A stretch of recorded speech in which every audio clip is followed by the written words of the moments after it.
Delhi's Patiala House Court today reserved an order regarding Jacqueline Fernandez's bail, extending the interim protection to her until the next hearing in the case, which has been fixed for November 24th and 25th.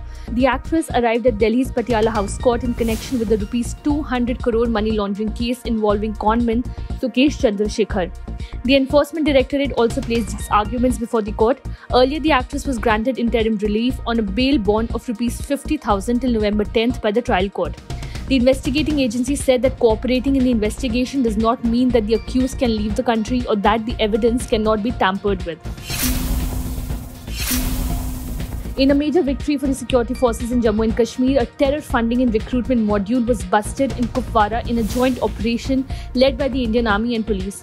A huge quantity of arms, ammunition, raw material to prepare IED and incriminating material were recovered from all the apprehended individuals.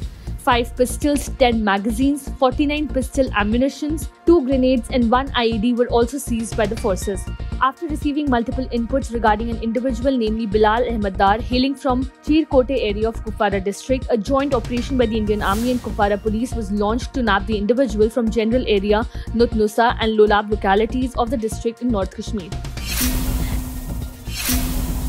The BJP on Thursday released its first list of 160 candidates for the upcoming Gujarat Assembly polls, while Chief Minister Bhupendra Patel will contest from the Ghatlodiya seat. Harsh Sanghavi will be running from Majura constituency. Among the prominent names that featured on the list today is also Hardik Patel, who will be contesting from Viramgam. The BJP also announced that cricketer Ravindra Jadeja's wife, Rivaba Jadeja, will contest the upcoming polls from Jamnagar North constituency. Meanwhile, in yet another blow for the Congress in Gujarat, Jhalod MLA Bhavesh Katara resigned from his post on Wednesday. He is the third Congress MLA to resign in the last 2 days after Mohan Singh Ratwa and Bhagwan Barad. An earthquake of magnitude 5.7 was reported near Basar in Arunachal Pradesh on Thursday morning, according to India's National Centre for Seismology. The epicenter of the earthquake was 52 kilometers north-northwest of Basar, Arunachal Pradesh, India, the agency said. The earthquake struck at 10:31 am IST at the depth of 10 kilometers from the surface.